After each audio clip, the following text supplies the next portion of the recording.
साबुदाणा खिरीसाठी लागणारे साहित्य. येथे मी 3 काजू घेतलेले आहे. त्याला असं ओपन केलेलं आहे. त्याला असं फोडून बघायचं, कारण कधी कधी आतमध्ये कीड लागलेली राहते. नंतर येथे मी मनुके घेतले आहे आणि 4 बदाम घेतलेले आहे. येथे मी 1 वाटी भिजवलेला साबुदाणा घेतलेला आहे. साबुदाणा कसा व्हिडिओ मी आधी शेअर केलेला आहे, तुम्ही बघू शकता. आता एका पातेल्यामध्ये आपल्याला तूप घ्यायचं आहे.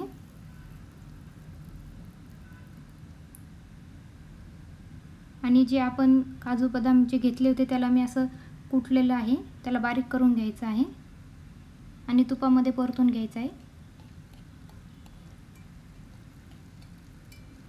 चांगले सोनेरी रंग येईपर्यंत आपल्याला परतून घ्यायचं आहे. तूप टाकल्यानंतर गॅसचा फ्लेम हा लो ठेवायचा आहे, नाहीतर तुपामुळे एकदम धूर निघल्यासारखं होतो आणि जे आपण ड्रायफ्रूट्स टाकले ते जळून जाऊ शकतात. त्यामुळे लो फ्लेम ठेवायची आहे. आता येथे मी गरम केलेले दूध घेतलेले आहे.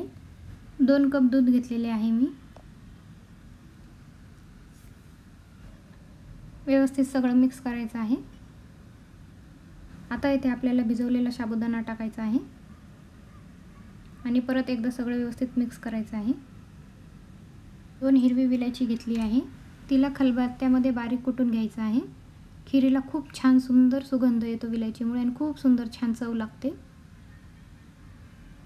परत एकदा आपल्याला सगळं मिक्स करायचं आहे आणि इथे आपल्या चवीनुसार साखर टाकायची आहे. मी 2 ते 3 चमचे साखर घेतलेली आहे आणि परत एकदा व्यवस्थित मिक्स करायचं आहे आणि 3 ते 4 मिनिटं आपल्याला याला उकळू द्यायचं आहे. खीर घट्ट होत जाते. याला उकळी आलेली आहे आणि एकदम छान आपली खीर घट्ट झालेली आहे. आपला साबुदाणा पण खूप छान दिसत आहे. तुम्ही बघू शकता अशा प्रकारे आपली साबुदाणा खीर बनलेली आहे.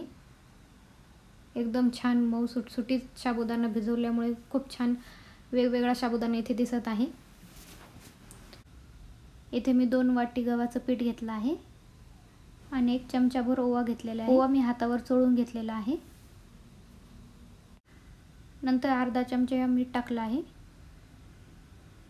आणि 2 चमचे तेल घेतलं आहे. सगळं चांगलं मिक्स करायचं आहे. आता याचे चांगले पीठ मळायचे आहे. पीठ हे एकदम पातळही नको आणि एकदम जाडही नको, असं दबलं पाहिजे. जास्त पातळ केलं तर पुऱ्या ह्या चांगल्या होणार नाही. आता हे पीठ आपण 10 ते 15 मिनिटं साईडला ठेवूया. पीठ छान मुरजलेलं आहे.